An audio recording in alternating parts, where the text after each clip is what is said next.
Hello guys, and welcome to another day with Zimaleta. In today's video we're going to talk about eBay, selling car parts on eBay.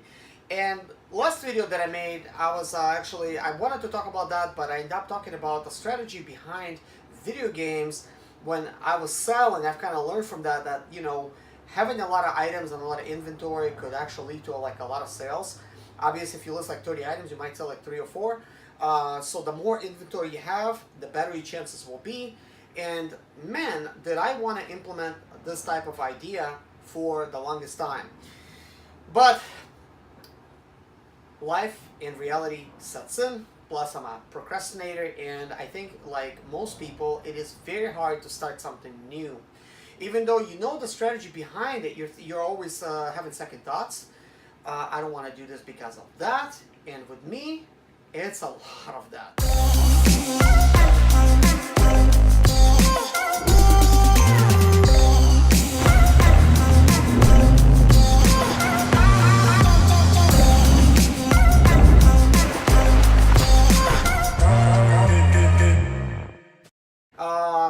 And I keep going back and forth, keep going back and forth, keep going back and forth, and then I always come back to the same idea. Car parts, used car parts. Something that I talked about last year. I didn't get a really chance to really make those videos, and here's why. Last year, and for the past 3.5 years, I've been renovating my property, my home. I wasn't really doing much to the garage until now. Just fixed it this month in April. Beginning of April, I gotta get this garage done for my videos. That was my main thing for my videos. But once I fixed it, I'm like, oh, I got a computer now set up. Because I wasn't really sure how this is gonna all turn out. But it turned out like, hey, I got a studio in here now. I'm in my garage right now. I got a studio back now. Like, this is actually a garage door that's behind this nice brick type of background. And I'm kind of thinking, I got an office desk set up. I got a printer here, I got a computer here, I got shipping scales, more than one, because I got one that will do it to the smallest ounces, and then I have all the shipping envelopes, I have shipping tape, boxes, tables here, to box stuff on. And I really like spending time in my garage now because, man, it's clean now and it's organized and I'm ready to start selling. So one of the biggest things was always on my mind, it's like car parts, and I'm thinking I don't want to create a junkyard in my backyard, even though I'm allowed to because I have a commercial zone property. I could do it if I have a car dealership license, because in South Carolina you have to have a car dealership license in order to do that. But I really don't want to open up a car dealership license to do that and start making those payments if I'm not gonna create any income. Plus, I don't have that kind of inventory. My inventory is a lot of broken stuff. So except the parts are not broken, of course, but everything needs to be fixed. So I'm kind of thinking, what is easier, guys? What is easier? It's easier to break than fix, right? It's always easier to break something than fix something. We know that since kids. Same thing with cars. Easier to take something apart than to actually fix that car or car part, because fixing actually takes thinking and knowing how to diagnose the problem. Taking it apart, take some tools, and then you take it apart. So a lot of these cars that I have, especially my Sprinter vans, I would need to literally fix them. And I don't like the way the body looks because maybe rust here and there. I would have to do some bundle work and then do some priming and painting and stuff like that. And all that stuff takes a lot of time. And when I would argue with myself, and I'm thinking, man, I should part out the Sprinter, but my other person saying, but I like to fix stuff. I really need to fix it so that I could use it for myself, or or sell it. But then I'm arguing back to myself again. I'm thinking that, yeah, but in order for me to even get it running, it's gonna take me a month. And running and to sell it, not just running. To make it running, possibly a week or two, depending on what it is. And then you got the bodywork issue, so it's gonna take a week of sanding and prepping, possibly 2 weeks, and then the last day would be painting, which is really fast. You could paint it in a single day. But prepping is where all the hard work is, and these Sprinters, they need a lot of prepping. There's a lot of rust, there's a lot of bomb you gotta do, a lot of stuff you gotta do to them. That means more supplies, more stuff, and then you paint it up, and then you put it outside for sale, and then people want to negotiate with you to the best deal possible, and you're thinking, okay, so for instance, I'm selling this printer for $7,000, right? Seems like it's a lot of money because some of them are going between $5,000 and $16,000. So, you know, I'm thinking, okay, I'm selling it for $7,000. Somebody wants it for $6,000, $6,500, you know, maybe even $5,000. So I just spent a whole month getting it done. I got money in it, obviously invested. At the very minimum, I have like $2,000, $2,500 into these vans in the condition that they are at. Some are more. I have some like $7,000. So, and yeah, some of them like way even more. Like it's just really blowing my mind because I have like 6 printer vans. So some of them I really invested a lot of money into them. So I'm kind of thinking, okay, if I sell it for $7,000, even like that does not even like justify anything because I'm an expediter. I could go and I could gross make $7,000 to $10,000 per month, which after all said and done, $4,500, $5,000 profit in a single month. So I'm thinking, in order to make that, I was sitting down, I was driving, and you know, basically like it wasn't like really physical, you know, it was more like mental and just trying to like have the stamina to drive for like so many hours, which is also very hard to do. But it's pretty much a clean job. You sleep in a van, but it's pretty much a clean job. But you can make a lot of money without really investing a lot. Well, in a way now, it is a big investment, like when it comes to expediting, because it's getting more expensive to get into the business, and I try to help people out with that. So then, you know, obviously, I'm thinking, okay, let's say this printer I invested $2,500 and I sell it for $5,000. So, of course, I sold it for like way less, like, and it's already painted, custom paint job. $5,000 obviously doesn't cut it because I'm only gonna profit $2,500. Yet I've spent a whole month getting it in selling condition so that I could sell it in the first place. So I only made $2,500 in a single month, and I worked my butt off because I would be sanding, I would be breathing in dust, I would be painting. I bought all these extra supplies. I got so much money in it, and then somebody's still gonna say, you know what? But this plastic's broken here. It's got a scratch here. Got something there, and they want to negotiate. You know, obviously, you know, kicking tires. So you look at all that, like, and it's like, okay, oh yeah, and another thing. What if it's gonna take you about like another month to sell it? So now you got like 2 months investing into this thing, a month getting it ready, a month of selling it. Now 2 months has come by. I could have an expedite, actually made clean money if I was making $5,000 clean every single month. That's $10,000. See, again, I'm thinking I only profited $2,500, but it took me 2 months. See how it's like not worth it now? You know, that's why I'm arguing with myself, but I'm thinking, but man, it feels like I need to be fixing these things and showing people how to fix this and blah blah blah.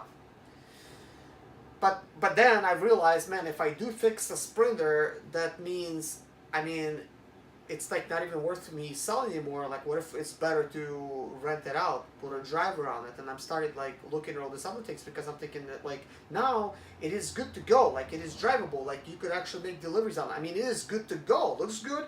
It feels good. It smells good. It drives good. I mean, putting a driver on it seems like it makes better sense because I could probably gross $500 a week with a driver sitting in it.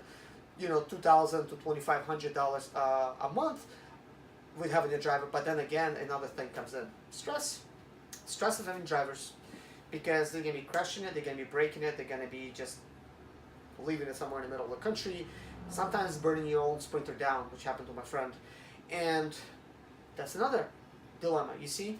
And I'm kind of thinking, oh yeah, and all the insurances. I have a friend right now that's paying $8,000 in insurance every single month because he's got like eight or 7 vans working for him. So such an expensive insurance, and it always goes up too because drivers are causing accidents. So now it feels like, okay, like in order for me to even have, you know, a driver on it and have the possibility of making some residual income, now not only that, I need to actually upkeep the van, replace the parts when it breaks, and pay mechanics somewhere in the middle of the country somewhere that's gonna like repair it for me and have a lot of downtime, which the driver's not gonna be getting paid, and on that, while I'm paying the insurance for it, possibly paying the sprinter payment if you have one. So again, dilemma. So again, like, oh man, like it seems like it's costing more money than you could make, a lot of risk. And you know, it's true what they say. I mean, you know, you have to spend money to make money, but man, a lot of times it's difficult. It is easier said than done. It's like, oh, I gotta spend money to make money. Okay, so now let's dive in. Now, car parts, regular cars, and then Sprinter parts. Like I could sell like a regular car. You know, a lot of times it needs very little. A lot of times they don't need painting. I could just, you know, swap some car parts around, make it work. Let's say it was a broken engine, put it on the engine, sell it. A little bit easier. That took a little bit less. It might take, I don't know, 3-4 days to get that done and getting everything tested, resulted, and then you put the car for sale. Possibly sells within the next couple weeks, hopefully. So that's a little bit faster than repairing a Sprinter. I have some cars, but then I look at the other idea. Like I'm thinking, okay, to sell any car in a running condition or a Sprinter in a running condition, I first need to invest a lot of time and knowledge in diagnosing and fixing every single problem with the car. Then I try to sell it. And then maybe check engine light will show up again or whatever, some other light will be. Let's say airbag light. Somebody's going to say, what is this airbag light? Oh yeah, this was salvage. Oh, it's salvage, I don't want it, for instance, right? Or a lot of like YouTubers now, they're fixing salvage cars, so it's, people could see that salvage is not so bad. It's just a name. It was beyond repair, basically. So somebody took a chance on that car and they fixed it when it was beyond repair. And see, insurance, I mean, you have to really think about this. Like, if an insurance company totals out the car, they're saying that it's not worth fixing it. Then you buy a salvage car and you fix it, you just ate all the costs. So part of the cost is not, you know, is your time. And that is something that I think a lot of people, they don't look at. And then another cost is car parts. And every little thing you have to pay for. So that means by the time you fix the car appropriate, like if you buy all those parts, it's just not going to be worth it. That's why it's salvage in the first place. It is basically a parts car, technically. But if you're like me and you buy another car, you buy this car for $800 that's smashed and this one that's smashed, and you take and build one car out of two cars and you still have one bunch of parts left over, it's a little bit different. Like now you're thinking, okay, I got $800 into this one, $800 into this one, $1,600 into a car that is a $5,000 car.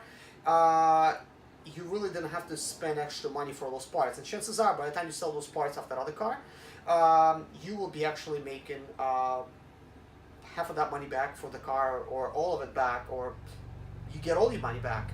So looking at that, I'm kind of thinking, isn't it better to just take all the cars that you have and don't fix them?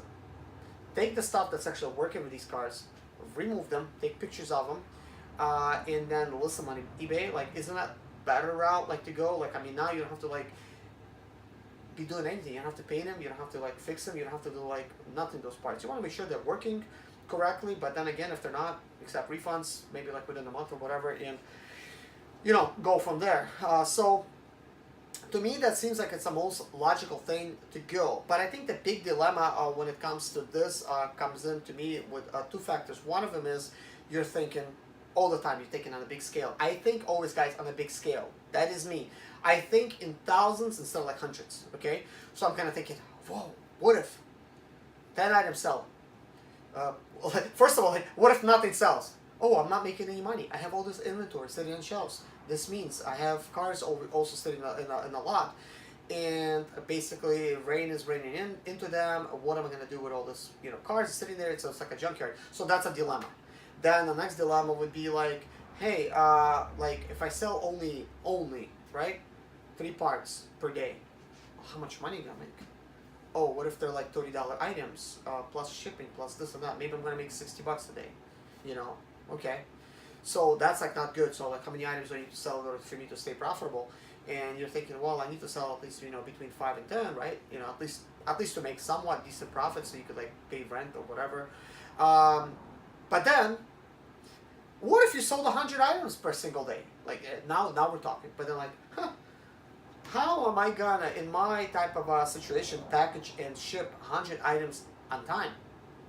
What if 1,000 items sell if you have 1,000 items listed? So now like, oh, I gotta hire people. Like now it's becoming this whole thing. Like how am I gonna like keep packaging and shipping everything out? Guys, these are the things that I think about because it's important. You know, I think any business, if you're gonna try to scale it, ultimately that's what you run into. You're like, it better be what you like to do, because ultimately that's what it's going to result into, like you having to scale up your operation. You might need help now. You might need somebody that's packaging. You might need somebody that's listing items for you. You might need somebody that's, or yourself, that's going out to buy like new inventory. So I think finally I'm ready to take that step, take that next leap into actually start, you know, taking what I have, which I have all these cars, and then simply getting in there and, you know, doing all of that stuff, like just removing some stuff, taking pictures, and things of that nature. But I want to talk about all of this and actually nitty gritty of the business. And then sometimes, like, it's really hard to almost like think of all this different information that is in here that I can't say it all in one video. Otherwise, it's gonna be like just one boring video. So in this type of you know, video, I explain to you like all of these different things. Possibly we have a lot of that stuff in common. If you have that in common with me, let me know in the comments below. If this kind of helped you out or somehow, like, I don't know, get you encouraged, hopefully not discouraged, let me know in the comments below, because I'm all about helping people, like, when it comes to that, and helping you kind of like figure out and maybe like go to the next step, you know, like into trying to doing something that you will ultimately enjoy doing. Because to me, I think this is something I'm going to be like really enjoying, you know. And of course I have to always think about like long term. I'm thinking, am I gonna like always want to do this? But turns out, guys, I always have been around cars. I always enjoyed cars. I mean, this is something I like, and I like selling stuff. So there's other things that I could do as well, which I will talk about in the next video. So thank you so much for watching, guys. Please consider subscribing. I have pretty much now like a whole YouTube series on videos on getting started with selling on eBay and some of the strategy behind it. And I'm going to share my strategies, and hopefully you could learn from it and apply them, and let's learn from each other. So good luck with your eBay business. Take care. See you in my next video. Oh yeah, look in the comments below for another video that's related to the topic, or at the end of the video some recommendation, because chances are you might see another thing that you like, because I post videos every single day because I enjoy helping people. Take care, guys. See you later.